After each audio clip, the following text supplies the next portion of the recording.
Welcome to Marketing Matters with Wheel Media. I am so honored to have Dr. Jimmy Gardner on this podcast episode. Dr. Gardner, thank you so much for joining us. Oh, yeah. Thank you. I really appreciate it. It's a big honor for me as well. I met you for the first time at Evolving Group Dentistry in Scottsdale, the inaugural Evolving Group Dentistry with Heidi Arndt. And you were on stage telling your story. Yes, sir. Oh my gosh, I remember thinking, I have got to get that guy on a podcast because I want everyone to hear this story. And so I recorded some of it and I showed my entire Wheel Media team, your lecture, your motivational spot. It was everything. And now they are totally into Dr. Jimmy Gardner like I am. Of course, it's really easy to do once they see you on stage. But that was a wonderful experience. Did you have fun with that? That was a great opportunity for us, and we were just thrilled to have the invite. First of all, I'll always be thankful to Heidi for letting us have a chance to tell our story and to hopefully motivate people to be our best every day. So it was a big thrill. Dr. Gardner, that's the way I feel too. I love Heidi. She's the best. How do you know her? How did you meet? I've just followed her career for a long time. Been to several of her meetings and just known her through the dental world. It's not a big world. Once you get into dentistry, it's really a small world, and we just love it. And so I followed her for a long time, and then I think just through mutual acquaintances, Dr. Ray Scott, I had the privilege of meeting him several years ago and getting to know him, and they're really close. So through that acquaintance, I was able to get the invite. So. Oh, I'm glad to hear that. I've been following Heidi myself. I've known her for about 12, 13 years. And I've just so enjoyed watching her blossom in her career, and I feel the same way about Heidi as I do many others, and that is I'm sorry for you if you don't know Heidi Arndt. So let me embarrass you a little, Doctor. Of course you're a dentist, and you graduated from University of Alabama School of Dentistry in '92. And you went directly into private practice downtown Tuscumbia? Yes, sir. Is that how you say that, Tuscumbia? Tuscumbia. Yeah, it's my hometown. 7,500 people strong. Okay. So, yeah. And where is Tuscumbia, Alabama? Yeah, so we're located in the northwest corner of Alabama, about an hour west of Huntsville, Alabama, down Highway 72. We're a couple hours from Memphis. 2.5 hours from Nashville. So beautiful, beautiful place to live and raise your family. Oh, yeah. And Muscle Shoals Music, we're kind of famous for that. Fame Studios located here, Rolling Stones, Aretha Franklin. We had a ton of stars come through here to record. So we're really proud of our musical heritage, and also birthplace of Helen Keller, Tuscumbia, Alabama. So we're really proud of our heritage. We have a huge Native American presence here. That's where we got our name from, Chief Tuscumbia, Chief Colbert, our county. We feel like we are nestled in the best place to raise a family and live and work and play of anywhere in the United States. You are in the heartland, aren't you? You are in America's heartland. Yeah, I can understand that. For whatever reason, then, you decided that one practice wasn't enough, and you would become the owner and founder of Singing River Dental Partners, one of the fastest growing dental service organizations in Alabama, now with 10 locations, 19 doctors, and 160 people on your team. Yeah. Tell me that story. How did that happen? What was the motivation behind that? So I came back to, as we said, our hometown in 1992, opened up a practice with 2 team members. I did all my own hygiene for the first year I was in practice, and so we grew the practice, had 2 beautiful children, raised them. We were very involved in our community from the get-go, so put a lot of time into that. And in 2011, our kids were growing up, and I went over to the Hinman Dental meeting in Atlanta, one of the oldest dental meetings in the United States, and I was looking for a digital panoramic x-ray machine because I want to stay up with the times. And so that was my whole purpose for being there. I was very focused on that. So my wife and I, Nan, we walked into the Congressional Center there in World Congress Center in Atlanta. And I don't know, I just got stopped in my tracks. I'm a very spiritual person. I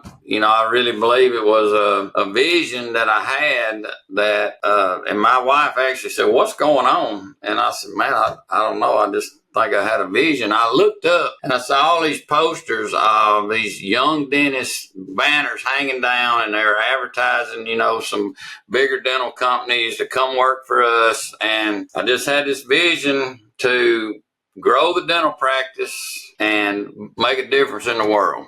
I kind of took that in. Well, that changed my whole weekend because all I could do was think about how could we grow the dental practice. And so ended up bought the panoramic, came back, and for 2 years I just sat on this vision. Just fear kind of gripped me. Now, how you gonna grow a dental practice? You got all you can do here. All the doubts, come in. And so we just did nothing, just worked on our practice. But still I had this driving me, In 2013, I had a previous relationship with a young doctor through college and high school. And so he joined our practice, and Dr. Glenn Rudolph, and he's still with us today. And he was our first associate. Wow. So in 2013, so we did that, and it worked great. And you hear so many times, it doesn't work out, but we had a really good foundation to build on. And so we were thriving. In 2014, in March of 2014, I had a business mentor that I called, and I said, "Listen, I've got all these ideas going on in my head, and I've got to get them down on paper. I'm going to lose it." So I tell you what, he said, "Meet me." And I work from the very beginning, I've always worked one night a week until 8 p.m. And so I said, "Thursday night, 8 p.m. when I get off, I'll come over to your office." And so I did that. And that was on a Thursday evening. He pushed play on his recorder, and I just started talking. And there was a dentist in Florence, which is a town right next to us, that I had known through dental school, and he had been in practice, but he didn't really love dentistry and was really, I thought, at some point going to look to retire, and I've always loved his practice, loved the building, the location. I had never had a discussion with him or anything about it, but I told this guy that night, I said, "David," I said, "I'm going to buy Harlan's practice in 2019. Now, that was 5 years away. I had all these big plans. I was going to have 3 offices by 2019. That was going to be my goal. This was March of 2014. The very next day, on that Friday, Joe Peden, who had been my longtime dental rep from Henry Schein Dental, we'd had a relationship since I was in dental school, came into the office at about 20 to 12, right as we were finishing up our half day on Friday. And I said, "Joe, you're not going to believe this." I said, "But I got everything put out there last night with David." And I said, "I'm going to buy Harlan's practice in 5 years like that." And he turned white as a ghost. I mean, white as this wall behind me. And he said some words there that, and he said, "You need to see this text that I just got." And he showed me his phone, and Harlan, the same guy, had texted him, "Joe, I just took a job at Gulf Shores, Alabama, and I need you to help me sell my dental practice in the next 90 days. Wow. And I still get chills, when I tell that story, because it just happened exactly that way. And within 90 days, we bought that practice, hired another dentist, and as they say, you know, Wow. it started going in December of that next year. We bought 2 more practices, and so we've just been growing ever since. So, Any regrets, Dr. Gardner? no, I don't have any regrets. Now, hard times, I've had some hard times, Sure. but no regrets. No. How does Um, how does what you have now compare to the vision that you had at Hinman? Yeah, so that's a great question. I'm so glad you asked me that because we're actually living out now exactly what I feel like I was stopped to do. And that's a very good feeling because I had 2 years where I knew I wasn't living out the calling, and now I feel like, even though, as I said, you know, it's tough, it's hard what we're doing, but because we have a vision to put people first, others first, and take care of people is our mission every day. And it is hard, and sometimes money gets tight, and you start thinking about that because no money, no mission. You know, yeah. We're every day I jump out of the bed. So, Oh, that's great. yeah. That is great. You mentioned a book that I had come to love as well, Seven Habits of Highly Yeah, People by Stephen R. Covey. Uh, right. tell me how you feel about that book and Yeah, that became so much a part of your life. yeah. So my wife was a great reader. Nan, she's always loved books, loved reading, and I was more on the other side of a magazine article, or you know, let me flip through and read the ending, or what's the highlights. You know, give me the cliff notes. And through this vision of trying to, you know, change our world and be the best that we can be, I exposed myself to some folks that, you know, were able to teach me that, like, reading can really grow yourself. And so I got on fire about reading books. So I stumbled on this book, Seven Habits, which it had already been out for, I think I got the 25th year anniversary. I think it was written in 1989, you know, so I was Mhm. late to the game. I started reading that book, and every page I would go back and read because it's so deep, you know. I mean, you have to, sometimes you're like, oh my gosh, you just got to go back and say, let me just take this in again. But in doing that, I read that book right around the same time of 2014 when we were starting to grow, and actually taught it to our team. So we had a monthly meeting every Wednesday, the last Wednesday of every month. We would meet, and in the afternoon from 1 to 4, and closed all the offices. And we went through those 7 habits. It took us 7 months. We did one habit a month for 7 months. And since have done that 2 other times with our team. And I've also taught some small groups, you know, this book, and it's timeless principles. They don't change. You can bump up against them. You can try to go around them. You cannot go around them. If you use these habits, they work. So that's what we really tried to instill in our team and people that we meet is, you know, to be proactive and begin with the end in mind and think win-win. First things first, you know, and synergize, work together, you know. The biggest one, I think, for me personally was, I think it's the 5th habit: seek first to understand, then be understood. Mm. And you know, it really caused me to, I was the worst person in the world for thinking about what I was going to say while you were talking. And now I try, you know, to really listen and understand where you are before I want you to understand where I am. And that's made a big difference in my life, just on a personal level, you know. I can imagine how that might impact even your ability to present treatment Yes. in the extent that it's accepted. Yes, that's exactly right. And it usually hits me on the other end, unfortunately. I had a really, really good friend of mine who's had a lot of dental work. We hang out together. I mean, go out, have great, we go hunting together.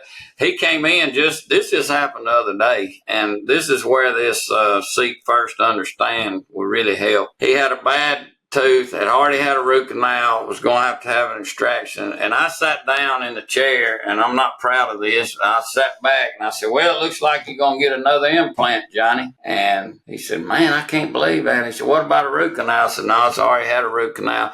And he's had 3 or 4 implants. I walked him out, and so I had a little time, so I was just going to go outside and we talk about, shooting our bow or whatever. And he got outside, and really almost a tear came in his eye.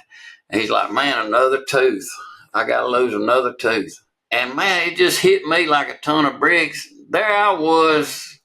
It's no big deal. You're going to get your tooth out. We're going to get you an implant. And I was so flippant about it. I was not seeking to understand where he is. I just, I know I can fix it. We're going to do it. That's a big deal. You lose a tooth, that's a big deal. And he doesn't want to lose his teeth. And so it just stopped me in my tracks again to realize that every day we have an opportunity to help people, and the way we go about it and the words we choose to say and how we present our plan, it's a huge impact on them. So it's humbling. It's humbling when you mess it up. Yeah. Take me back to the impact that 7 Habits had on your team once you decided to dedicate time to train your team on those concepts, taking the one concept at a time, one element at a time. Can you describe the difference between your team before you did that and what you experienced in that team after that experience? Bar none, the very biggest thing I experienced, and this was almost immediately was one of the first things that book teaches you is that not everybody sees the world like you do. There's different opinions, and you're not always right. And so you got to let go of your need to be right. And that's what I experienced immediately with our team was this attitude change of, okay, I can listen to how you think we need to click through to get to the treatment plan.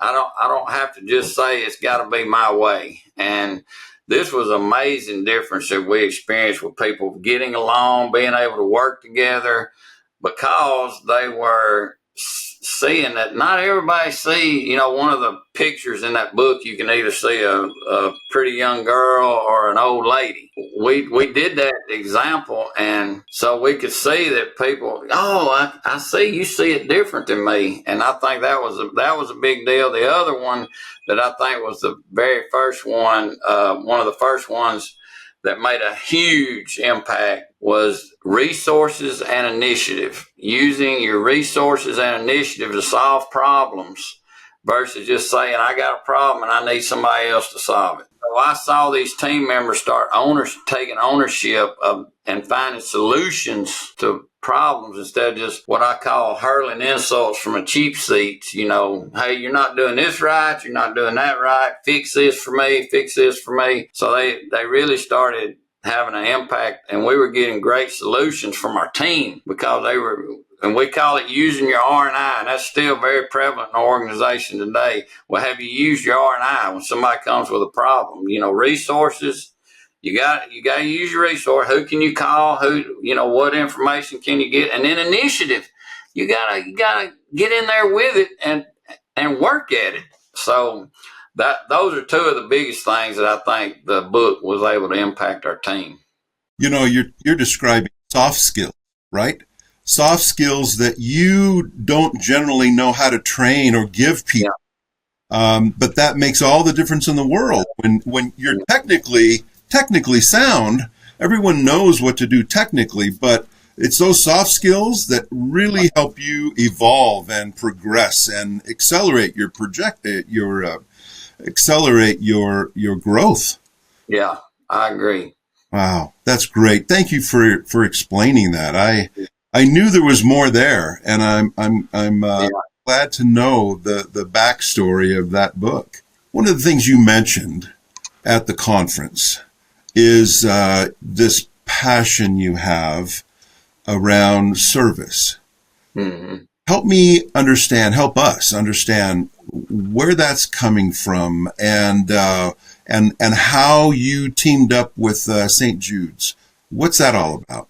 Yeah. So again, you understand the impact that Seven Habits book had on me. And I've had a ton of other books, but most of the other books you read, you can always find that Seven Habits in them somewhere. They just say it a different way. But yeah, one of the things you do in that Seven Habits is this experiment. Close your eyes and imagine this funeral. Then you end up imagining it's you, and then what are they going to say about you? It just hit me that, what do I want people to say about me at the end, and what I want my life to be about every day. And it's taking care of people. That's why we got just a simple mission. And when you say you're going to take care of people, that's across the board. That's your family, your team, the community, and then it's service to something bigger than yourself. And we are a very small part of what St. Jude does every day. And if we went away, St. Jude would keep going. They wouldn't even miss our money, I don't think, But for us, it's humbling to be a part of such a small part of something really, really big. And we got involved with that thanks to a friend of ours that just invited us to come on this trail ride. And St. Jude tries to be in all aspects of society. You'll have walkathon, tennis tournament to raise money for St. Jude, and they have his horseback riding. So you basically go out and I say, hey, Joseph, I want to ride my horse for St. Jude. Will you sponsor me for $20 or $100 or whatever? So we have been blessed to have a farm outside of town. So we started hosting this event 27 years ago. We've raised over $3.5 million for St. Jude, and we're the largest one in the nation. So, wow. Kudos to you, Doctor. Well, it's been great. It's helped our family. And it's like you're saying, what about service? You never ever tell me when you've ever seen somebody volunteering that doesn't have a smile on their face. I'm telling you, it's just the best thing you can do for yourself.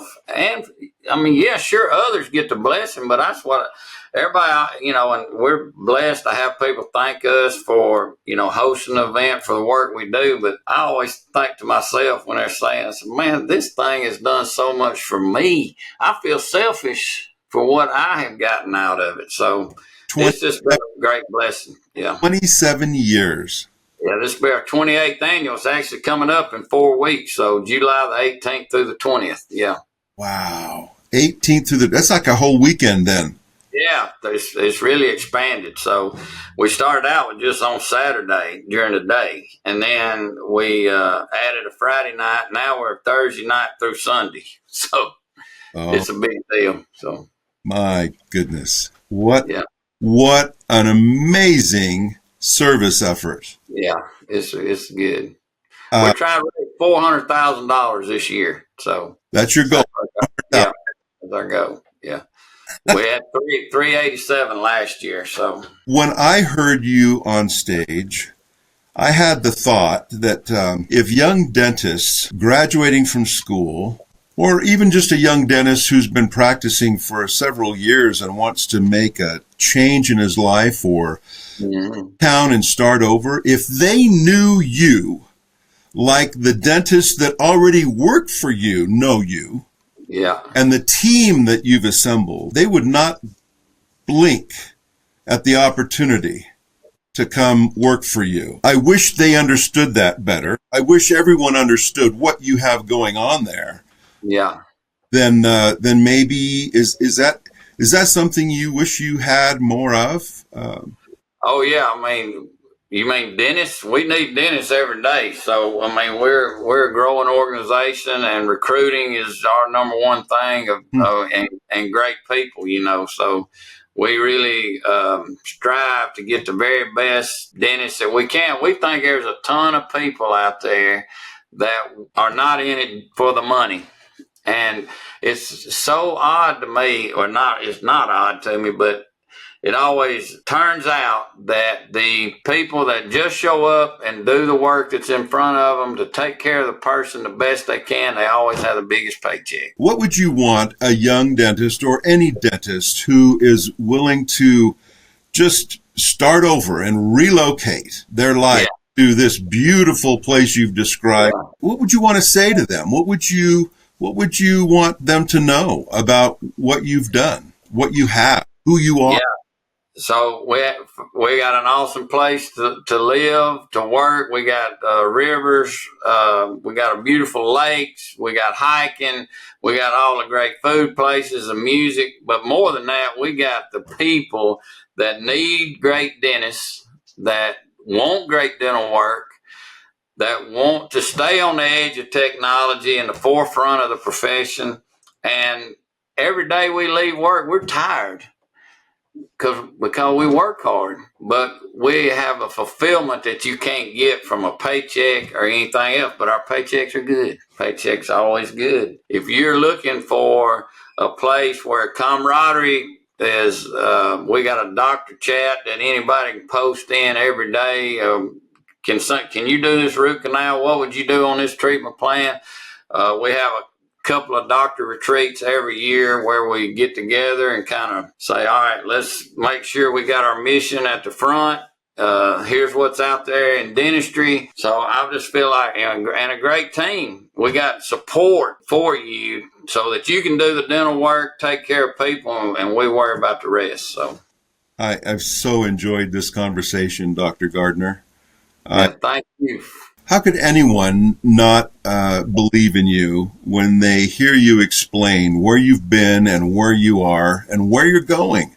Well, I dropped the ball a lot, but I try to pick it back up and keep running. So we make mistakes like everyone else. We feel like we're either winning or learning all the time. That's our attitude. Dr. Gardner, is there anything else you would love to add to this conversation? The only thing I would like, I really, really appreciate the opportunity. And one of the things that I feel like my next stage for my personal growth and to help is to help other people, other teams accomplish the things that they want to accomplish through, changing attitudes, getting your culture the way you want it, motivating people.